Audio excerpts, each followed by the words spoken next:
I have this idea I want to pitch. We do like a commercial and we say it's mid-century modern and we're a very gay show. It's not for everybody. But if you happen to watch all 10 episodes, it will turn you gay. And then we bring out 2 football players, and then we send them in to binge watch the show. And then they come out in caftans and big earrings. And we say, it's not for everybody. It's just for us. What do you think? I love it. I love it. I'm hiring you as a marketing person Yeah, right I know. now. Hulu will love it.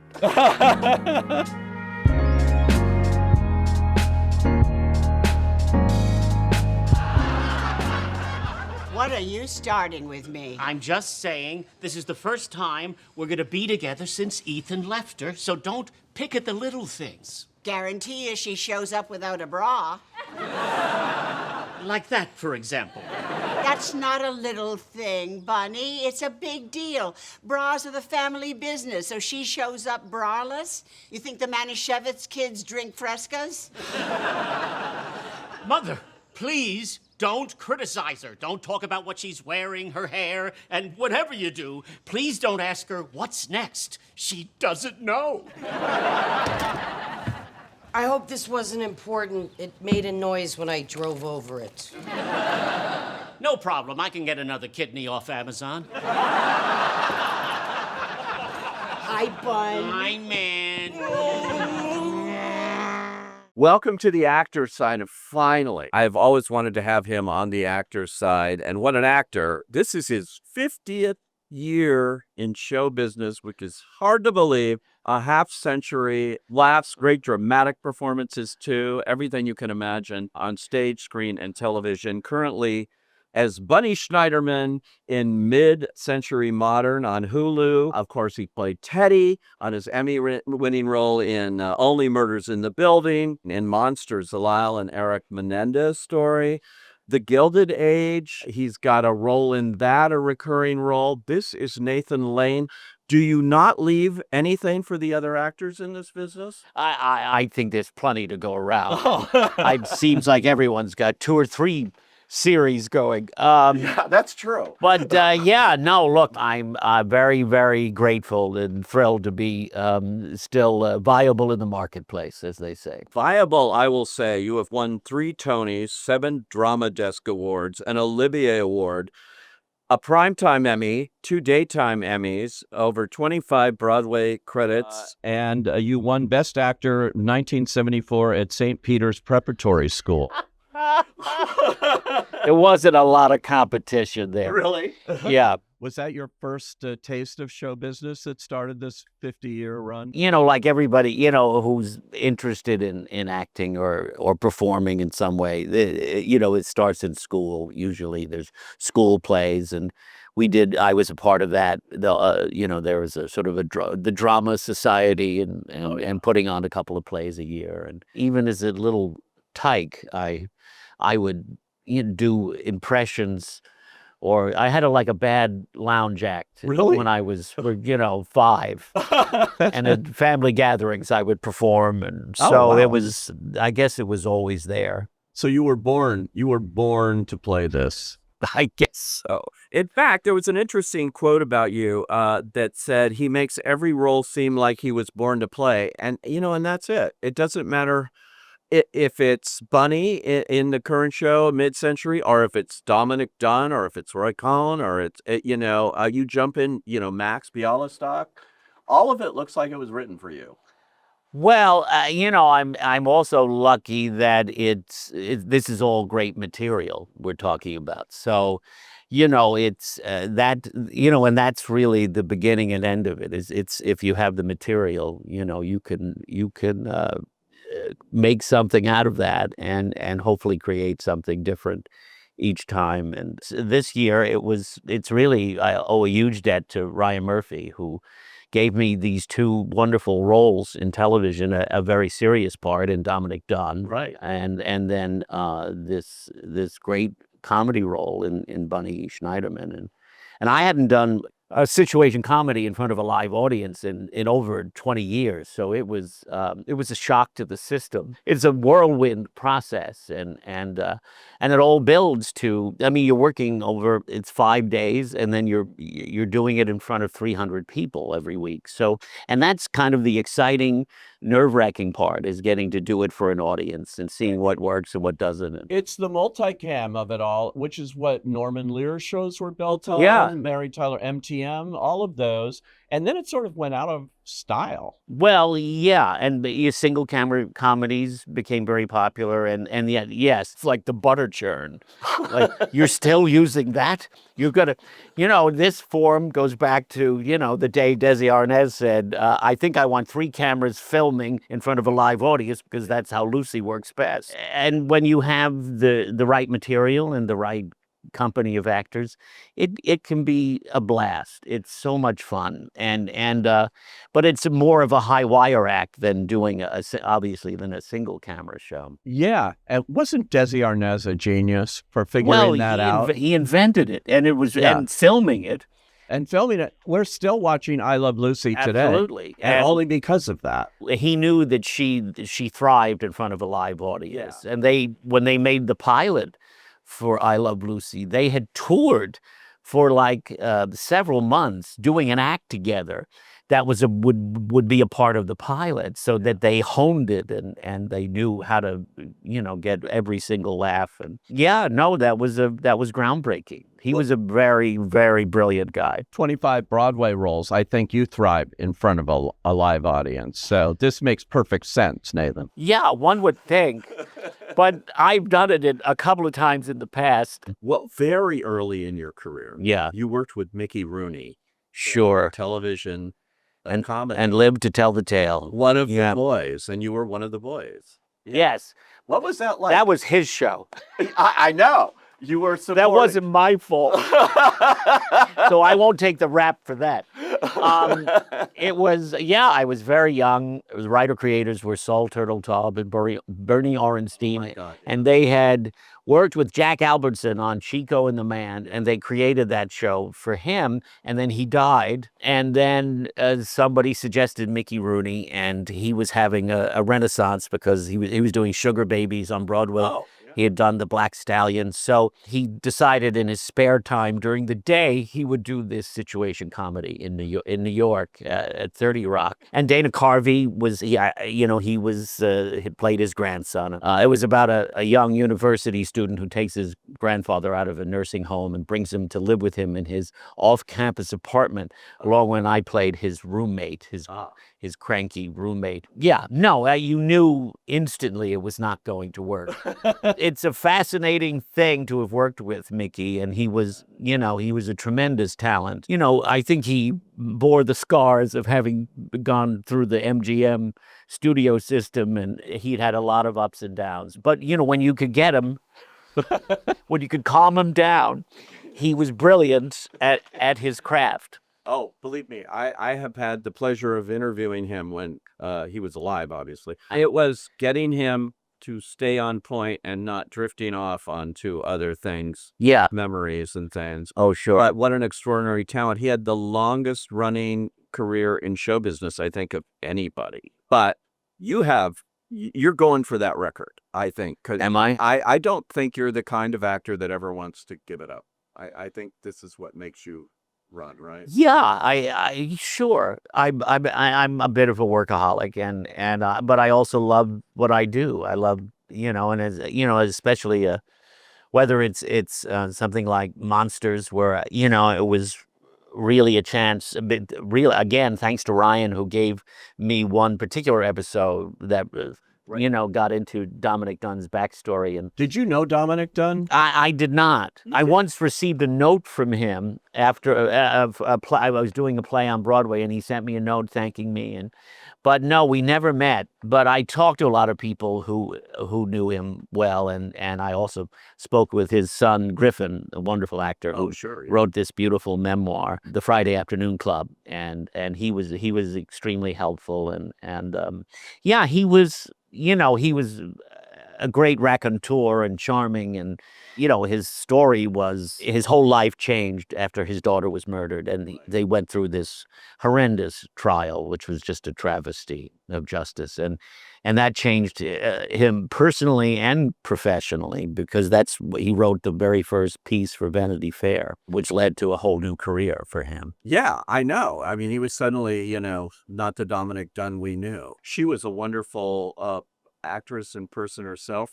Dominique. Dominique. Oh, I know. Poltergeist. Her career was just off and running, and it was a great tragedy. Yeah. And which is why he was, he became such an advocate for victims, and why he was so hostile towards the Menendez brothers, and Right. and What do you think that's going on? This series has led to, I mean, it's in the news every day. yeah. Which is kind of remarkable. Well, it seems like I haven't quite followed the most recent turn of events, but it seems like they're going to have It looks like it. a look at another hearing, at least, or look at resentencing. I know the new DA was not a fan. So so there was some setbacks, but I think they're at least gonna there'll be some sort of hearing, I think, coming up. But It's a wonderful performance. Thank And- you. Yeah, and Ryan's amazing because he just is like one of these. He's like an old style producer. Get on the phone and say, I got Yeah. something for you, right? absolutely, he's a character actor's best friend. Yeah, no, he called about that, and then when I was working on Monsters, he said, "I have this script. It's by Max Muchnick and David Cohan, who did Will and Grace, and Jimmy Burrows is going to direct."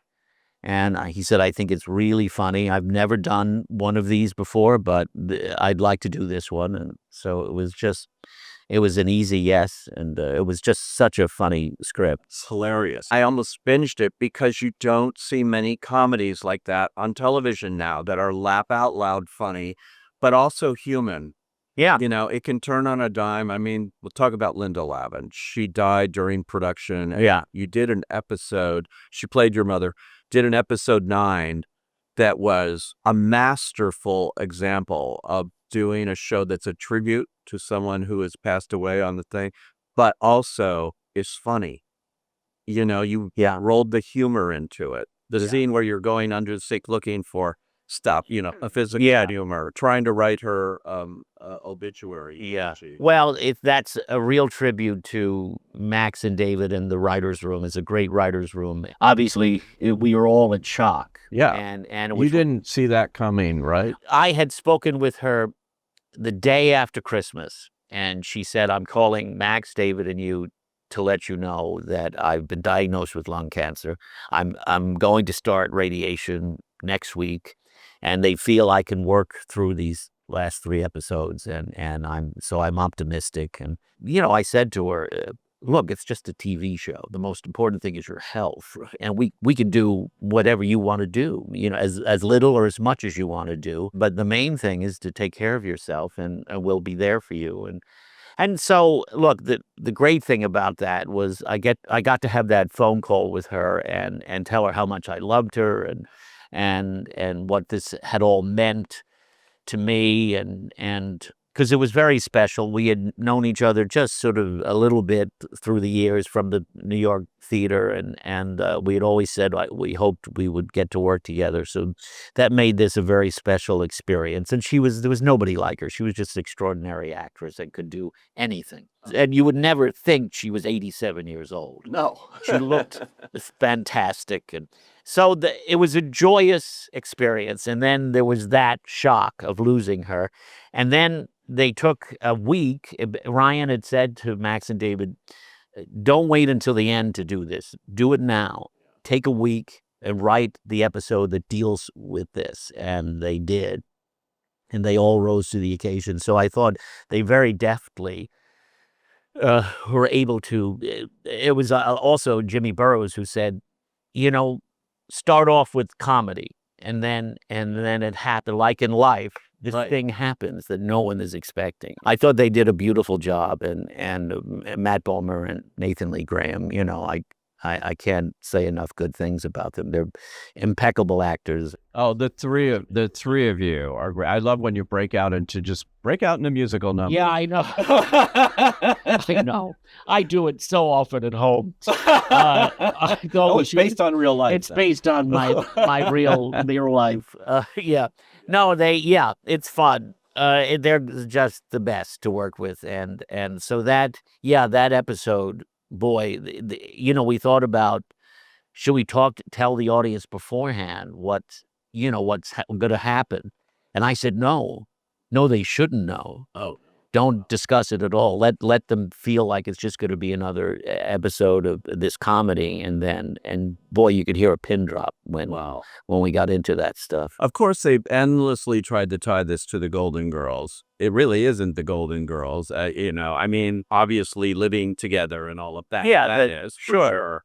But it's its own thing. It's really interesting too. It's about older gay men still interested in sex. That is not something you could have ever gotten in the Golden Girls there on network television. Yeah, this is a beautiful thing of Hulu and yes, there's a lot more freedom, and I mean, it's very open about that, and it's three older gay men living their lives authentically and with abandon and being there for one another. That makes it different. You all this talk about the Golden Girls, and I liked the Golden Girls. I wasn't obsessed with it the way some people are, but I liked it. I loved B. Arthur and Betty White and Rue McClanahan and Estelle Getty. But so I went back just to watch the pilot, and that's something. First of all, I never knew that the house belonged to Rue McClanahan. Did you know that? Oh, I had no idea. Okay, she owned the house. I thought B. Arthur owned the house. No. Rue McClanahan. Wow. And in the pilot, she's about to marry somebody, and she says to them, well, you're going to have to move out, to Betty and B. And then Estelle Getty shows up. Her nursing home has burned down suspiciously. Someone, I think Rue, remarks that she's had a stroke that has taken out the part of her brain that filters things. So this is why she's so abrasive with everyone. Anyway, it's a little far-fetched. It's a joke-a-thon, and those ladies are so magnificent. Oh, and Coco, the gay cook. Oh, yeah.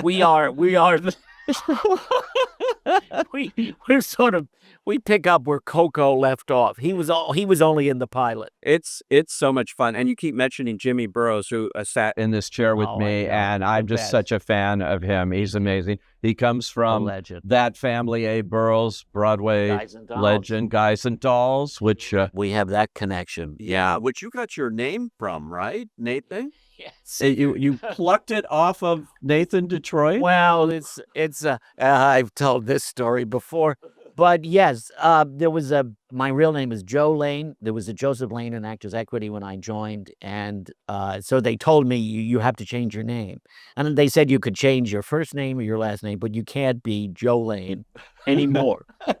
So it was a little traumatic, and they said, well, don't. I must have looked stricken, and they said, no, go take a week and think about it. I said, no, just give me a minute. And I went and sat down, and I had played at age 19 Benjamin Franklin in 1776, and I had played Nathan Detroit in a dinner theater production, and I thought I'll either be Nathan Lane or Benjamin Lane, and I thought Nathan had a better rhythm, and so I said I'll be Nathan Lane. And that's how it happened. And on the set, you have another Nathan you're working. Nathan Lee Graham. And he's wonderful. The most delightful, just the greatest guy in the world, and so talented. He and Matt.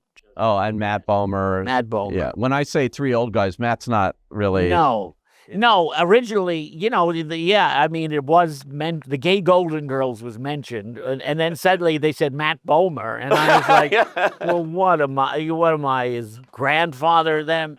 That's not fair. So it suddenly became more about gay men at different stages of their lives.